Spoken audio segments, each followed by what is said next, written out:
Hello viewers, welcome back to VS cakes and bakes. ఈరోజు మన వీడియోలో చెప్పే రెసిపీ చాలామందికి యూజ్ అవుతుందండి. ఒక్కసారి ట్రై చేస్తే ఇంకా మనం బేకరీకి వెళ్ళి వైట్ బ్రెడ్ కొనుక్కోవాల్సిన అవసరమే రాదు. చాలా ఈజీగా 6 ఇంగ్రీడియంట్స్తో వైట్ బ్రెడ్ని ఎలా తయారు చేయాలో చూసేద్దాం పదండి. First half TSP salt, 20 ml of oil, 4 grams of instant dry yeast and 1 cup of water, 230 grams of maida, last 20 grams of sugar. So మనం ప్రాసెస్లోకి వెళ్ళిపోదాము. ఫస్ట్ ఒక బౌల్లోకి వాటర్, షుగర్ అండ్ డ్రై ఈస్ట్ని యాడ్ చేసుకొని బాగా అంటే ఒక 5 to 10 minutes షుగర్ డిజాల్వ్ అయ్యేంత వరకు కలుపుకోవాలి. సో ఈ డ్రై ఈస్ట్ దాంట్లో 3 to 4 టైప్స్ ఉంటాయండి. సో మేక్ షూర్ డ్రై ఈస్ట్ని యూజ్ చేయండి. ఈ డ్రై ఈస్ట్ మన నార్మల్ స్టోర్స్లో ఎక్కడైనా అవైలబుల్గా ఉంటుంది.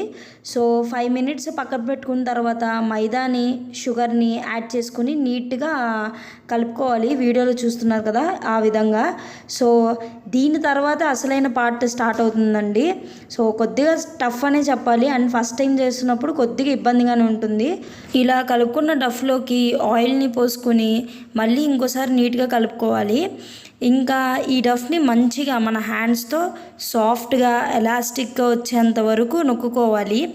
హ్యాండ్స్కి కొద్దిగా స్టిక్కీగా అవుతుంది, సో కంగారు పడకండి. సో కంటిన్యూస్గా అలాగే ఒత్తుకోవాలి. ఇన్ కేస్ మరీ ఇబ్బందిగా ఉంటే కనుక హ్యాండ్ వాష్ చేసుకొని నీట్గా తుడుచుకొని మళ్ళీ స్టార్ట్ చేయండి ప్రాసెస్ని. యాక్చువల్గా ఈ రెసిపీకి పెద్ద ఫ్లాష్ బ్యాకే ఉందండి.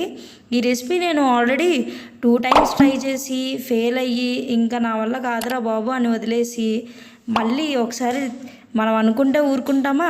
సో 3rd time ట్రయల్ అనమాట ఇది. ఈసారి కరెక్ట్గా వర్కౌట్ అయ్యింది. సో వీడియోలో చూస్తున్నారు కదా, ఇలానే నీట్గా ఒత్తుకోండి. అలాగా సాఫ్ట్గా ఫ్లఫీగా వచ్చేంత వరకు, ఎలాస్టిక్గా వచ్చేంత వరకు ఇలా మిక్స్ చేస్తూనే ఉండాలి. ఇట్ ఆల్మోస్ట్ టేక్స్ ఒక 15 to 20 minutes మనకి టైం పడుతుంది. సో వన్స్ నీట్గా ఎలాస్టిక్గా ఫామ్ అయింది అనుకున్న తర్వాత మన డఫ్ పైన కొద్దిగా ఆయిల్ అప్లై చేసి అండ్ ఇంకో బౌల్లోకి మజ్జిగ కొద్దిగా ఆయిల్ని తీసుకొని ఈ డఫ్ని దాంట్లో నీట్గా ప్లేస్ చేయాలన్నమాట. సో వన్స్ ప్లేస్ చేసి దేంతో అయినా క్లోజ్ చేసుకోవాలంటే కర్చీఫ్తో కానీ లేకపోతే వ్రాప్తో కానీ క్లింగ్ వ్రాప్తో కానీ దేంతో అయినా చేసుకొని ఒక 1 hour అలా సైడ్కి పెట్టేసుకుంటే చూసారు కదా ఇలా డబల్ అవుతుంది. వన్స్ డబల్ అయ్యాక ఎయిర్ బబుల్స్ అన్నీ రిమూవ్ చేసుకొని కొద్దిగా మైదా అప్లై చేసుకొని స్క్రీన్ మీద చూపిస్తున్నట్టుగా చపాతీ కర్రతో ఈ డఫ్ని స్ప్రెడ్ చేసుకోండి ఈవెన్గా. వన్స్ స్ప్రెడ్ చేసుకున్న తర్వాత మన ఈ డఫ్ని 1 edge నుంచి క్లోజ్ చేసుకుంటూ రావాలి వీడియోలో చూపిస్తున్నట్టుగా. సో టోటల్గా ఇలా క్లోజ్ చేసుకోవాలి. ఇదే ఫైనల్ స్టెప్ అండి, last but not least. So ఈ డఫ్ని తీసుకెళ్ళి మనం మన టిన్లో పేస్ట్ చేసుకోవాలి. నేను వాడింది 6 into 5 inches టిన్ అనమాట. అగైన్ ఈ డఫ్ని కర్చీఫ్తో క్లోజ్ చేసుకుని ఒక 45 minutes పక్కన పెట్టుకుంటే చూసారా ఎలా డబల్ అయిపోయిందో. ఇంకా మన ఓవెన్లో 25 to 30 minutes దీన్ని బేక్ చేసుకుంటే టేస్టీ వైట్ బ్రెడ్ రెడీ అయిపోతుందండి.